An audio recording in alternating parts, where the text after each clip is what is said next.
भैया नमस्ते। भैया नमस्ते। क्या हम कौन है भैया? हम हैं 90 के दशक में पैदा हुए बच्चे। हम रामायण, महाभारत और मोगली देखकर बड़े हुए बच्चे हैं भैया। हम हैं 90 के दशक के बच्चे।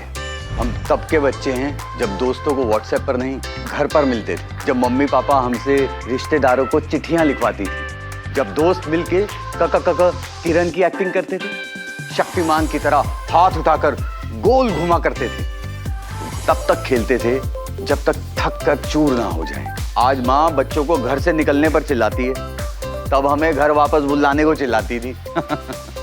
भैया 90 के दशक के बड़े हुए बच्चों ने बहुत कुछ बदलते हुए देखा है। हम तब के बच्चे हैं जब लोग सड़कों में गड्ढे नहीं, गड्ढों में सड़कें ढूंढा करते थे, जब सड़कों के बदले लोग खेत से गाड़ी निकाल लिया करते थे क्योंकि वहां गाड़ी रोड से ज्यादा अच्छी चलती थी।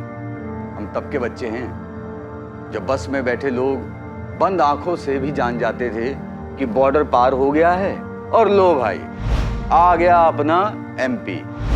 हम डाकुओं को असलियत में देख के बड़े हुए बच्चे हैं। हमने शादियों में लूटपाट देखी है, बेटी की विदाई में अर्थियां उठते भी देखा है, रात को घर से बाहर निकलने पर क्या होता था वो सब भी देखा है। हमने माँ नर्मदा भी देखी है और साथ में मीलों चलकर पानी लेने जाती हमारी अपनी माँ को भी देखा है। पानी भरने के लिए माँ के हाथ कम पड़ जाते थे तो पढ़ाई छोड़कर घर के काम में लग जाती बहनों को भी देखा है। और हाँ, हमने बिजली आते कम जाते ज्यादा देखा है। इन हाथों को दिन में पंखा बनते हुए देखा है और अंधेरे में तरह तरह के पंछी बनते हुए देखा है। बिजली नहीं है तो शाम 6 बजे मार्केट बंद करा देने वाली सरकार भी हमने देखी है, याद है? उन दिनों में हमने लव लेटर भी लालटेन की रोशनी में लिखा था। पर यारो तब था, अब है। तब कोई और था। अब देश में प्रधानमंत्री नरेंद्र मोदी जी और प्रदेश में मामा शिवराज हैं। जब मैं मध्य प्रदेश के बारे में सोचता हूँ तो मुझे ही लगता है कि मध्य प्रदेश मेरा मंदिर है, उसमें रहने वाली जनता ही मेरी भगवान है और उस जनता का पुजारी शिवराज सिंह चौहान है। देखी थी हमने। तब तो हमने बेटियों के मुंह में तंबाकू ठूसकर हत्याएं भी होते देखी थी। आज उन्हीं बेटियों को जन्म से लखपति बनते देखा है, जो घर चलाती है, परिवार को संवारने में जीवन खपाती है, खुद नहीं कमाती है। उन्हें आज बच्चों के लिए फल मिठाइयाँ खरीदते, सास ससुर के लिए दवाइयाँ, खुद के लिए साड़ियाँ, पति के लिए घर के किराए में हाथ बटाते, 500,000 की मदद, फैमिली बजट में हिस्सेदारी निभाते देख रहे हैं हम। लाडली बहनों को जो 1,000 रुपये मिल रहे हैं ना, उसी से तो ये क्रांतिकारी बदलाव देख रहे हैं हम। क्यों भैया? जन्म से अंत्येष्टि तक नर्क होता था महिला का जीवन, उसी को आज हमने जन्म से लेकर अंतिम सांस तक सशक्त होते देखा है। जन्मी तो लखपति, पहली मुस्कान पोषण से आई, स्कूल गई तो ड्रेस, जूते और साइकिल, फर्स्ट आई तो स्कूटी, ब्याह तो 55,000, माँ बनी तो डिलीवरी तक ख्याल, उम्र हुई तो पेंशन। ऐसा है मामा का संस्कार।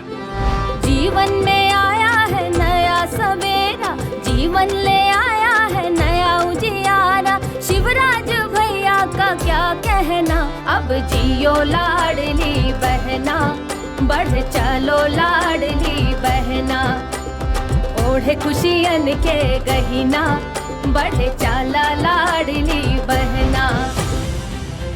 देखी थी बत्तियां गुल, आज 24 घंटे रोशन मध्य प्रदेश देखा है। तब पूरे प्रदेश में सिर्फ 6 मेडिकल कॉलेज थे, आज 14 नए आ गए हैं। बच्चों की डॉक्टर बनने की हिम्मत अब बढ़ गई है। आज गरीब का बच्चा भी हक से डॉक्टर, इंजीनियर बनने के सपने देख सकता है। क्योंकि मेडिकल और इंजीनियरिंग की पढ़ाई की पूरी फीस दे रहे हैं मामा जी, 10 से 12 लाख। हाँ जी, इतने पैसे सगे मामा से भी ना मांग सकेंगे हम, है कि नहीं? बच्चों को पढ़ाई में अव्वल आने के लिए बहुत मोटिवेट करते हैं मामा जी। जैसे कि मेधावी बच्चों को स्कूटी, साइकिल या लैपटॉप देना,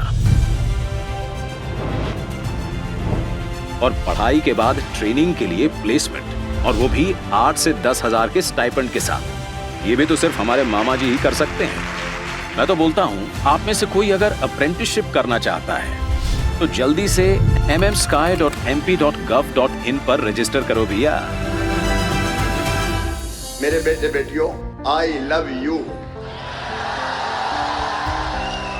मैं तुम्हें आज पंख देने आया हूं ताकि अनंत आसमान में आप ऊंची उड़ान भर सकें।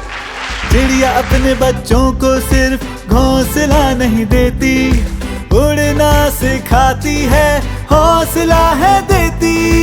So engineers, technicians, CAs, MBAs, bankers, artists, media, tourism या health trainees, अब प्रोफेशनल्स बनने को रेडी हो जाओ। मामा जी ने हमें दिया है स्काई। वो तब था जब सरकारी नौकरियों के लिए कितनी सिफारिशें लगानी पड़ती थी। अब बगैर सिफारिश, बिना भेदभाव 1 लाख सरकारी नौकरियों में भर्ती की गई है, जिसमें से 55,000 नियुक्तियां भी हो चुकी हैं। तब बेटियों की शादी का खर्च बोझ समान था। अब मामा जी बेटी के कन्यादान के लिए 55,000 रुपए देते हैं। तब आदिवासियों से छीन लिया गया जल, जंगल, जमीन पर अधिकार। अब मिला है बांस, जलाव लकड़ी, तेंदुपत्ता व्यापार का अधिकार। तब गरीब माताओं के लिए मातृत्व का सफर कितना कठिन था। अब अस्पताल जाने पर 1500 रुपए देती है सरकार। तब छोटे छोटे खर्च के लिए महिलाएं रहती थी निर्भर। अब प्रदेश की लाडली बहनों को हर 10 तारीख को मिलते हैं ₹1000, जो कि जल्द ही बढ़कर मिलेंगे ₹3000।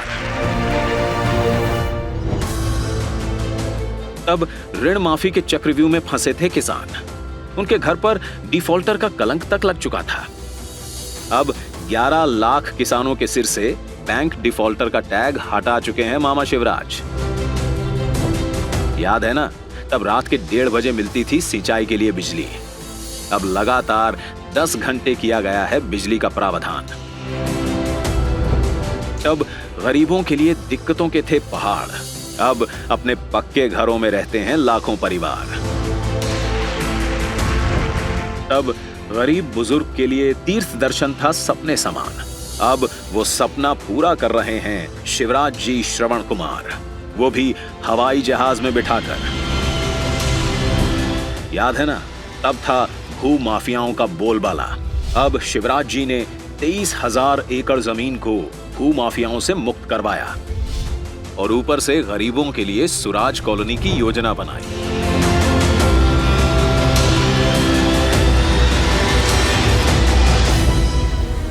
प्रधानमंत्री मोदी जी ने देश में महिलाओं के, किसानों के, युवाओं के लिए जो माहौल बनाया है, उसके फल भी तो पा रहा है हमारा मध्य प्रदेश।